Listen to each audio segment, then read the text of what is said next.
Hey guys, welcome to Nerdarchy. For Nerds, by Nerds. I'm Ted, and today I'm hanging out with Eric's Dave. And today we're starting a new series. What does your alignment say about you? Lawful good.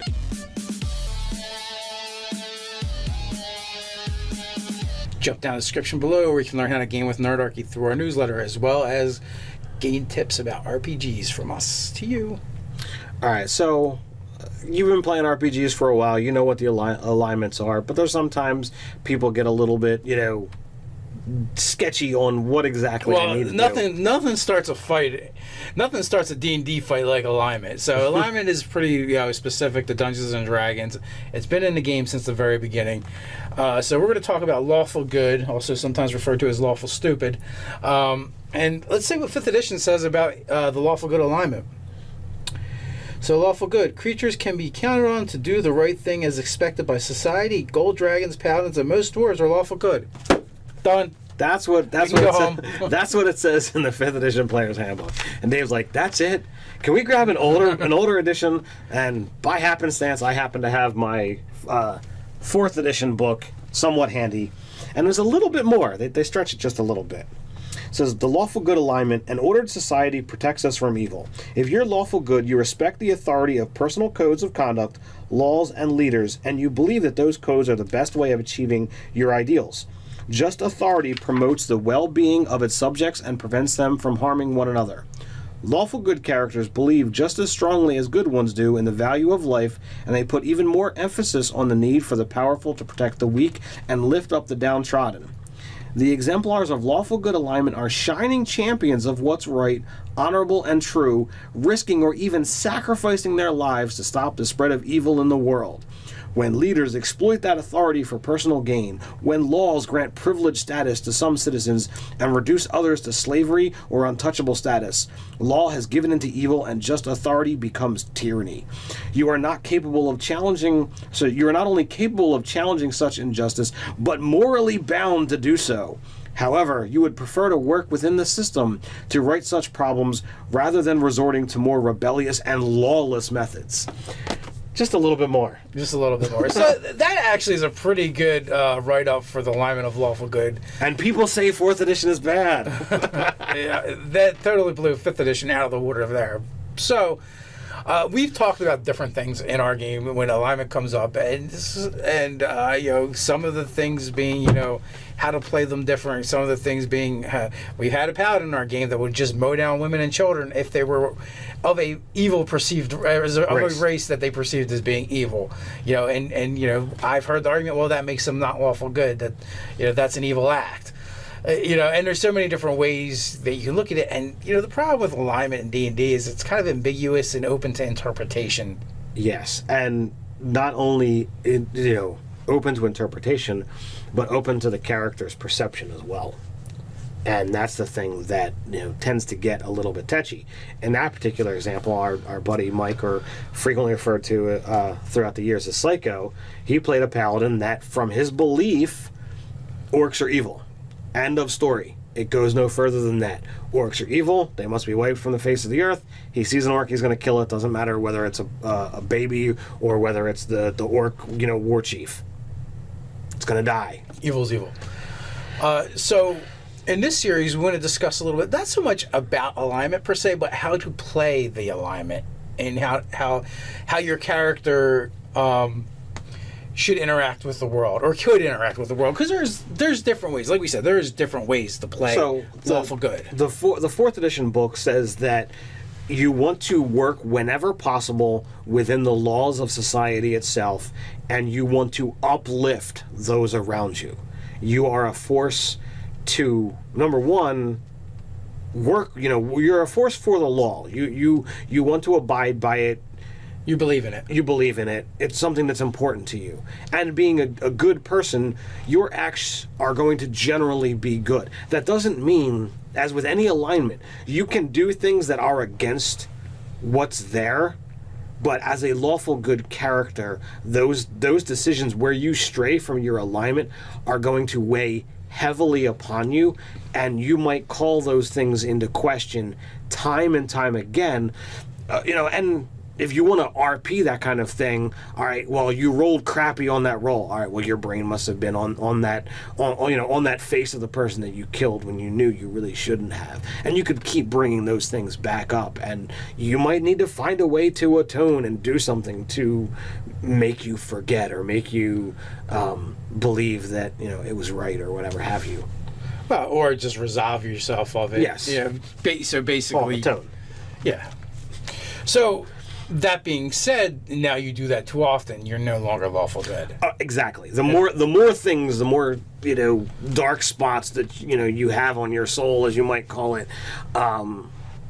You're gonna stray, and as with anything, you can push the boundaries of your alignment, but the more often you do it, it might be because you're trying for an alignment change, or your DM might say, "Dude, all right, I'm sorry, I can't abide by this anymore. You're consistently going against what's on your sheet. You're going to need to change that." So a character playing to lawful good is going to believe in order, laws, and they genuinely have a good moral compass. They're going to be a compassionate, and they're more likely to be a loving, compassionate individual. Oddly enough, like 5th edition says, most dwarves are generally lawful good, right? Mm-hmm. Now, which is interesting because dwarves are generally kind of portrayed as being gruff and grumpy and probably not like the easiest people to get along with. Well, they might not be easy to get along with. The idea there is dwarves believe in order. There's a process of things which then generally makes sense, and the surface dwarves are generally good. So that's where that comes from. Yeah, they're going to do the right thing for the right reasons. That doesn't necessarily mean that they are charismatic and that you're going to get along with them.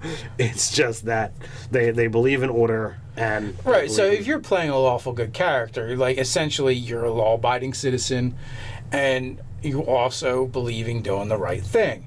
Which, as an adventurer, this becomes a bit odd because adventurers tend to go out and murder things and kill them. And so, not always like, so, not always justifiable. Essentially, that's it, right? If you're a lawful good character and you're going into the monster's lair, well, that's its home. Its home, and you want to kill it and take its stuff. That's not exactly a lawful good act. Now, if that monster is rampaging across the countryside and wreaking havoc, killing people, taking prisoners, then yes, you can justify your actions. Mm-hmm. Now, for the the lawful good alignment is the top of the alignment spectrum.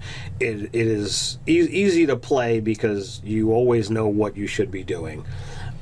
Because you can ask yourself, is this right? Should I be doing it? And if you have any question, all right, well then you need to back off. But it also makes it challenging for the DM to write adventures for lawful good characters. And a lot of people have played characters like, well, I'm going to be lawful good because I'm going to protect people and I'm going to do what's right. And they don't think about the other side of the spectrum of, okay, well, I've been sent on this adventure to go do this thing. Should I be doing this thing? There is that, and so one of the things that always comes up, right? And here's the problem with lawful good, and it's not really so much a problem as lawful good but it does come up, and those are the characters that creates the friction within the party. Is you're going to have this instance where you take a prisoner, and there's going to be people in the party that want to torture the prisoner for information. Well, a good person is generally opposed to torture. Mm-hmm. It's one thing to slay an enemy in self-defense or even in heated combat. Yeah, in the heat of combat, or to keep them from doing further harm, right? But to actually torture them to extract information is not a good act. Some people, the argument is, well, for the greater good, we need this information so other harm isn't put against people. But when you go down that road, like when you're morally compromising your own values in order for something like the greater good, in the lawful good character's mind, you're becoming closer and closer to that which you basically have set out to stop. Yes. And that's where the problem lies. a chaotic good character might be like, well, whatever it takes, or a lawful neutral character is, I don't care about right or wrong, how's the law written, and I'm going to follow that. Yes. The lawful good character, he actually thinks about. He has to follow the law, and he has to think of the consequences. Yes. What is the ultimate outcome? Is what I am doing making things better? And when you're looking like at the torture thing, maybe the information could be useful and could make things better, but but at the same time, do I have to become less of a good person to do it? And then it begs the question on the next scale of, okay, well, once you've taken the prisoner, what happens if you're in mid-story, mid-mission? Well, do you have to stop it and take him back? There's people that are going to like, well, we need to kill him now because he knows what our mission is, and that's going to be even further of a problem for the lawful good character, because possibly I really enjoyed the 4th edition version because it says just authority, right? Now, depending where you fall. Now, if you're actually a paladin of a just god and a good god, you actually may be just authority. Like going back to our instance of the paladin that murders women and children, if you actually are that just authority in your mind, and what you're doing is spreading the greater good and is for the greater good, by abolishing evil wherever it may lie, even if it's in the heart of an infant. You really are acting within your code of honor, right? Yes. And here's the thing too, like, as horrendous as it is to cut down, women and children that are non-combatants, or let's just say non-combatants, because women can be combatants as well. Yeah. As horrendous as it is to cut down non-combatants, the real difference, in my opinion, is how a lawful good might go about it. It's not something. Just because they're willing to do it doesn't mean it does not leave them with a heavy heart, or that they're going to be necessarily cruel. Right. So that is also another hallmark. Well, and when we were playing with this character that played the paladin that attacked the orc women and children, you were the DM, and it was in 3rd edition, and after we slew the last combatant, the women and children start running away. And the character literally like, well, they're running through my friend area. I have combat reflexes. I have combat reflexes. So, like, he had a high dex at that point in time, and he's wielding a greatsword. So he literally is like, slay, slay, slay, and kills 3 of them as they're running through. Yeah, basically he spins in a circle with his sword, and 3 bodies hit the ground. So I don't see him as having the heavy heart, but you could absolutely portray it of, all right, I am taking life needlessly because it's something that this is evil. So like you could literally be, all right, I'm making attack rolls with tears in my eyes. Well, yeah. So yeah, he was fulfilling his grim duty, but to say needlessly, that again, that's a matter of perspective, yes. Right? If what he saw was he just ended 3 sources of evil, that wasn't needless. It was absolutely necessary. Well, again, that's the spectrum. So many people look at these fine lines for these alignments, and each one really does have a spectrum in and of itself of how you can play it. You can play the lawful good where every single action you take is weighed against lawful and good, and you look at it. There's other times where it's like, okay, I'm on the other end of the spectrum where my main goal is to follow the law and be good, but I go utterly crazy up at the top and utterly crazy at the bottom, and I go up and down around this line. So like every alignment has that same spectrum of how extreme you want to play it. Right. It's just a matter of how overall, how true you stay to whatever alignment you are. That is kind of like the important part is determine for a DM determining, well, are they really that alignment still? I always kind of view it almost as like, a dimmer switch. It kind of like goes back and forth, yes. Amongst that alignment. The sine curve. Yeah, and now granted, if it swings too much, then it could swing you right out of that alignment. Mm-hmm. It's because another aspect too is a character with a personal code, which speaks to being lawful more so than anything else. And like you may do things that morally seems like you're in alignment with being good because of your code, but you may not actually care about that at all. It doesn't mean anything to you. You're actually lawful evil, but you don't attack unarmed civilians or individuals because it's beneath you. You have such disdain for them. It's not out of any goodness in your heart. Right. So that's another thing. Like when creating your character, and if you're playing the lawful good paladin, what are your tenets that you're following and adhering to? Because that would put a further restriction upon your actions and how you play that character. Right. We just recently played a game where I played a paladin, and it wasn't D&D, and there was no alignment, but I tried to play that character how I envisioned a lawful good paladin would be, and even though there wasn't a lot of opportunities for role playing, the ones that did arise, my goal was to play that character kind of as being compassionate and loving, and wanting to spread peace. And it really did come across. It was definitely interesting to see a paladin in another rule set. Yeah. So like you can I think like an awesome example of a paladin, if you want to see how to play that character in a way that isn't playing lawful stupid and isn't like super extreme, even though they have such a high moral compass, and really it's an epitome of lawful good in my opinion. Michael Carpenter, Knight of the Cross from Dresden Files.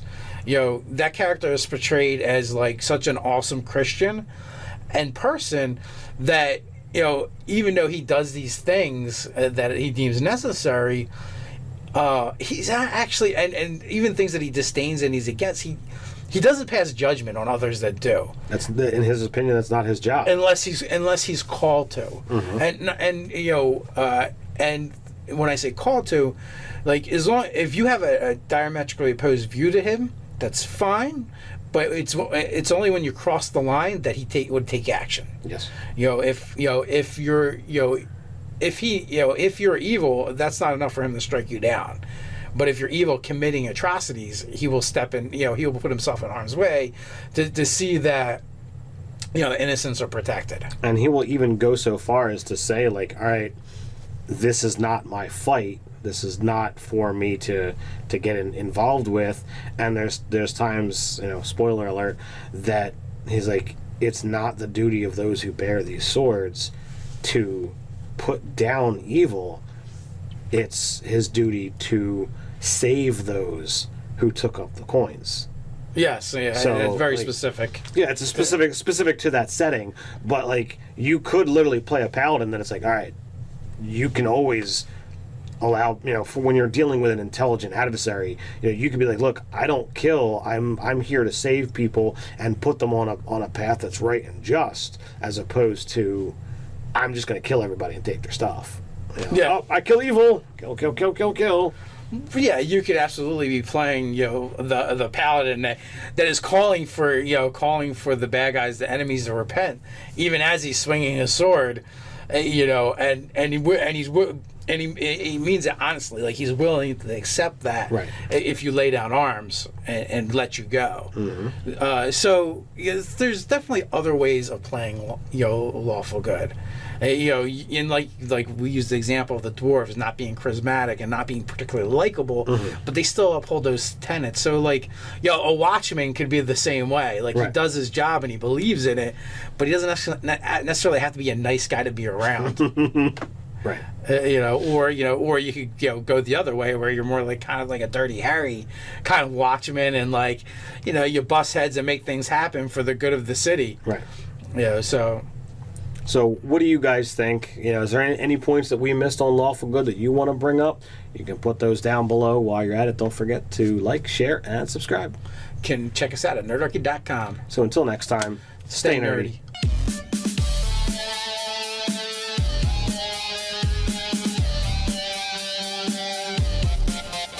Hey guys, welcome to Nerdarchy. For Nerds, by Nerds. I'm Ted, and today I'm hanging out with Eric's Dave. And today we're starting a new series. What does your alignment say about you? Lawful good.